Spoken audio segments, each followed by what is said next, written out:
Next example 22.7. In figure 22.15, triangle PQR is right angled at Q.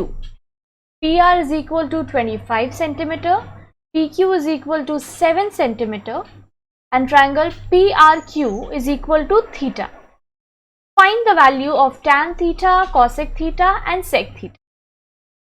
उदाहरण 22.7, आकृति 22.15 में triangle PQR शीर्ष Q पर समकोण वाला त्रिभुज है। PR is equal to 25 centimetre, PQ is equal to 7 centimetre तथा triangle PRQ is equal to theta है। टैन थीटा, कॉस थीटा तथा सेक थीटा के मान याद कीजिए। अब देखिए क्वेश्चन में आपको क्या कहा गया है, ये जो डायग्राम है इसके थ्रू देखिए समझते हैं। PR का वैल्यू दिया हुआ है 25 सेंटीमीटर, PQ का वैल्यू दिया हुआ है 7 सेंटीमीटर और ये जो R जो हमारा एंगल है वो है थीटा, ठीक है। और थीटा के ही बेसिस पे देखिए tan theta, cosec theta, sec theta का जो वैल्यू है वो फाइंड आउट करने को कहा गया है, का मान ज्ञात करना। अब क्या नहीं है हमारे पास, ये देखिए RQ का वैल्यू हमारे पास नहीं। कोई भी टैन थीटा, कॉसेक थीटा या कोई भी ट्रिगोनोमेट्रिक रेशियो निकालने के लिए हमें क्या क्या चीजें चाहिए होती है, हमें ये 3 चीजें चाहिए होती है, H, P और B, हाइपोटेनस, परपेंडिकुलर और बेस। यहाँ पर देखिए ये जो ट्राइंगल दिया हुआ है 2 का तो दिया हुआ है, तीसरा का पता नहीं है, ठीक है। तो वो हमें फाइंड आउट करना है। कैसे फाइंड आउट करेंगे हम लोग, अभी फॉर्मूला पढ़ के आए हैं Pythagoras theorem, h² is equal to p² plus b²। ये फॉर्मूला में पुट करके हम लोग फाइंड आउट करेंगे।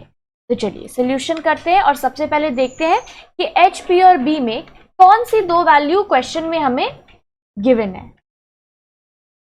उसके लिए क्या फाइंड आउट करना होगा कि P और B और H क्या क्या है इस ट्राइंगल में। तो देखिए सबसे पहले एंगल कौन सा है, ये रहा, ये थीटा एंगल है। किसके ऊपर बना रहा है, किस बेस पे बना रहा है, ये देखिए RQ पे बना रहा है। तो RQ हमारा B है, ठीक है। तो लिखेंगे गिवन, या फिर आप लिख सकते हो बाई क्वेश्चन, कुछ भी लिख सकते हो, ठीक है। By given RQ is equal to B, ठीक है। इज इक्वल टू उसका क्या वैल्यू है वो हमें नहीं पता, ठीक है। RQ is equal to B हो गया, ये हमें पता है, जो पता है वो लिख लेंगे। गिवन जो भी मतलब क्वेश्चन से हम लोगों को डेटा, जो भी इंफॉर्मेशन पता चल रहा है वो हम लोग लिख लेंगे। और क्या गिवन है, अब देखिए अगर RQ हमारा बेस है तो इसके ऊपर ये सीधा 90 डिग्री कहाँ बन रहा है, Q पे। क्वेश्चन में भी कहा गया है ना शीर्ष Q पर समकोण वाला त्रिभुज है। ये देखिए डायग्राम में भी ये जो इस तरह का साइन बना हुआ है, इसका मतलब क्या है कि ये यहाँ पर 90 डिग्री है, ठीक है। यहाँ पर ये 90 डिग्री है, राइट एंगल है। अब तो ये PQ हमारा क्या हो जाएगा, परपेंडिकुलर।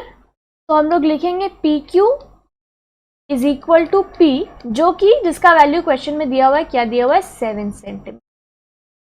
और ये जो PQ होता है, ये जो हमारा परपेंडिकुलर होता है, जस्ट उसके ऑपोजिट वाला ये क्या होता है, हाइपोटेनस होता है ना, H। तो हम लोग लिख लेंगे PR इक्वल टू H है और H का वैल्यू हमें गिवन है 25 सेंटीमीटर। बस तो क्लियर पता चल गया, H और P हमें दिया हुआ है और B जो है वो फाइंड आउट करना है। अब देखिए लिखेंगे using Pythagoras theorem,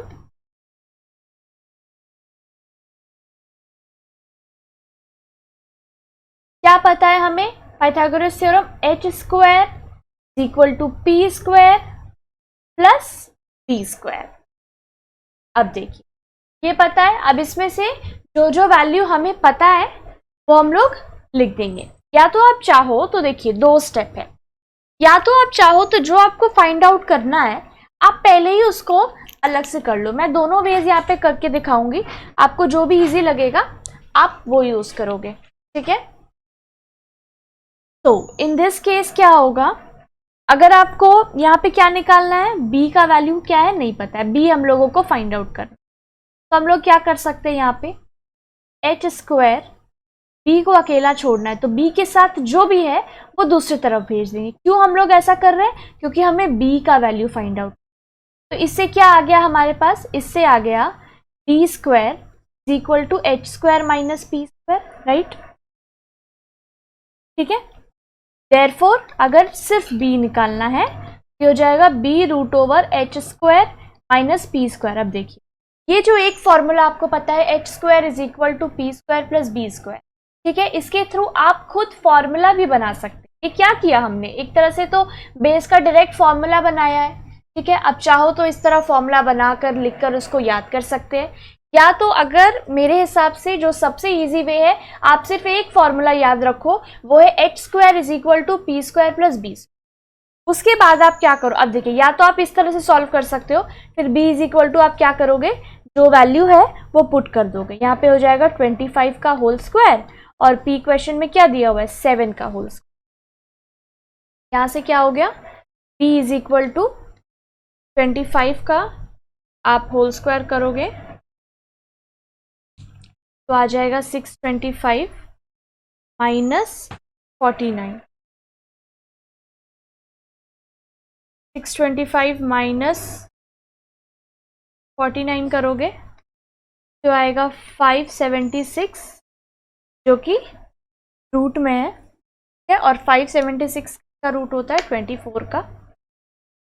therefore b is equal to 24 centimetre आपका आ गया। ये जो रूट है, आप चाहो तो अगर 24 आपको ये सब याद नहीं रहता है तो जैसे 2 से हम लोग फैक्टराइजेशन करके निकालते थे, आप उस तरह से भी इसको निकाल। तो देखिए, ये तो एक वे हो गया कि आप ऐसे निकाल सकते, ठीक है। दूसरा वे ये देखिए, ये हो गया फर्स्ट वे। अब सेकेंड मेथड या ऑल्टरनेटिव मेथड मैं आपको बता रही हूँ, आप चाहो तो वैसे सॉल्व कर सकते हो। जैसे ही हम लोग यहाँ लिखेंगे यूजिंग पाइथागोरस थ्योरम, ठीक है।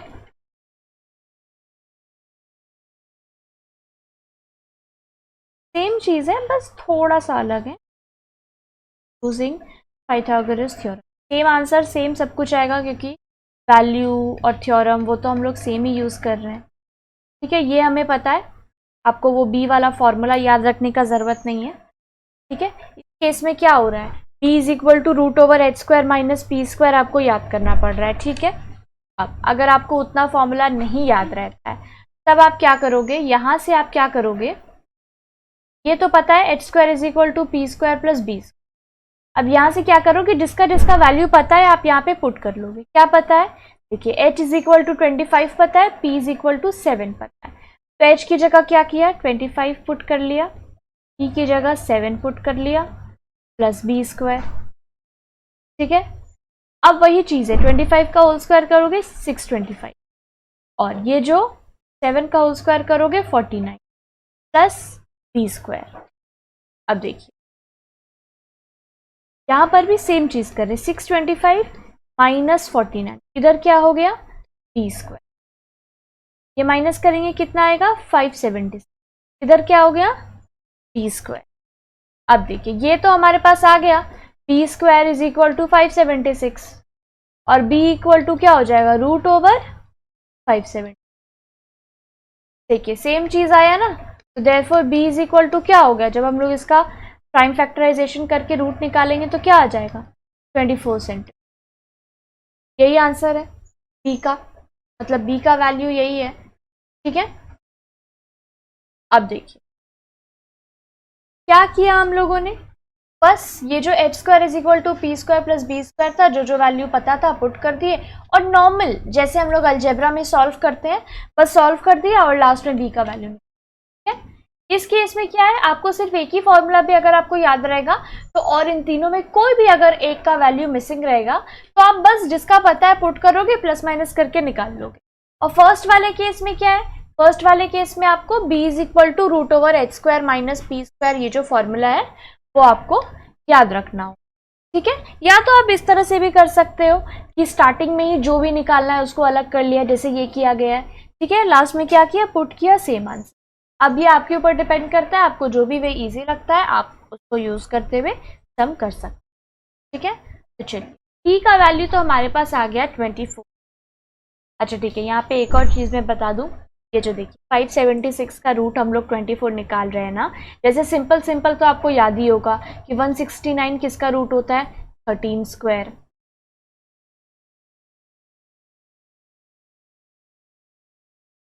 क्योंकि देखिए यहाँ पे तो आपको रूट्स जो है वो निकालना ही होगा और कोई ऑप्शन नहीं है, क्योंकि जब भी आप H square plus P square plus B square use करोगे ये फॉर्मूला, ठीक है, और किसी का भी या तो आपको एच का वैल्यू या पी का वैल्यू या बी का वैल्यू निकालना हो, ठीक है, तो लास्ट में तो ये जो रूट का सामना आपको करना ही पड़ेगा, कोई ना कोई नंबर इसके सामने आएगा ही, ठीक है।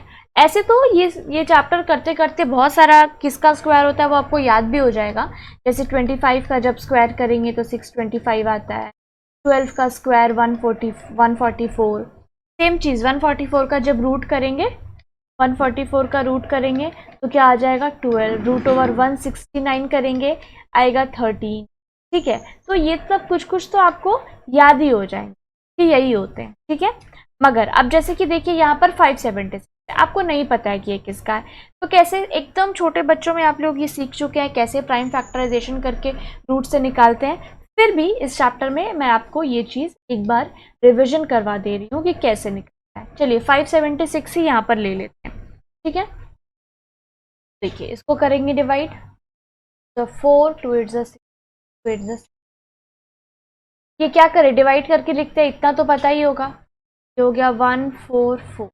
अब देखिए पहला तो 144 यही पता है कि ये 12 और 12 होता है, ठीक है, लेकिन फिर भी चलिए मैं पूरा ही एकदम बेसिक से आपको करके बताती हूँ कि रूट कैसे निकलता है, ठीक है। 7 2 18 2 9 और ये अब देखिए इसको हम लोग कैसे निकालते हैं, रूट ओवर के अंदर लिखेंगे, ये जो भी नंबर यहाँ पे आया है ये इधर वाला 2 1 2 4 5 6 6 2 है यहाँ, तो लिख लेंगे और 2 3, ठीक है। ये हम लोग रूट 576 का रूट निकाल रहे हैं, ठीक है।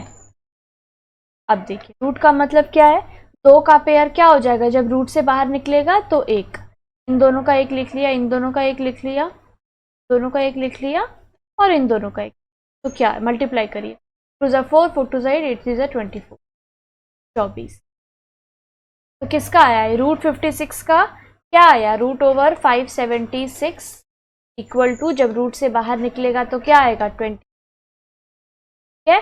तो इस तरह से आप लोग रूट निकालोगे सारे नंबर, क्योंकि अभी जो हम लोग पाइथागोरस थ्योरम करेंगे H square is equal to P square plus B square, last में जाके आपको रूट तो निकालना ही है, चाहे अंदर कोई भी नंबर, ठीक है। तो चलिए अब वापस क्वेश्चन पे आते हैं, क्या हमें निकालने को कहा गया था, ये देखिए 22.7 कर रहे थे हम लोग, निकालना क्या है tan theta cosec theta sec theta, ये बेस हमारे पास नहीं था, हम लोगों ने निकाल लिया कि ये कितना है 24 सेंटीमीटर, ठीक है, निकाल लिया हमने। tan theta cosec theta sec theta निकालेंगे,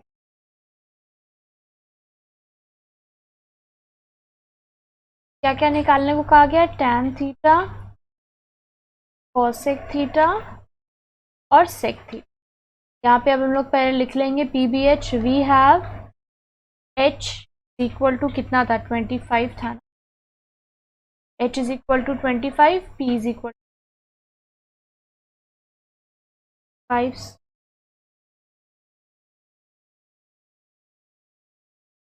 और b हमने अभी निकाला 24 सेंटीमीटर।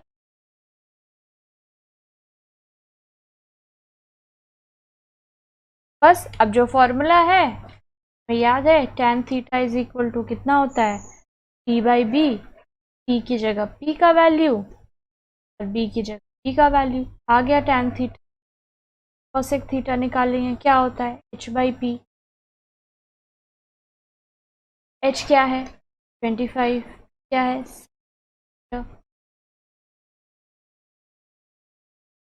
और क्या कहा गया है सेक थीटा, सेक थीटा क्या होता है p, h क्या है p क्या है, बस यही हमसे पूछा गया था, यही हमारा क्या हो गया आंसर, डन।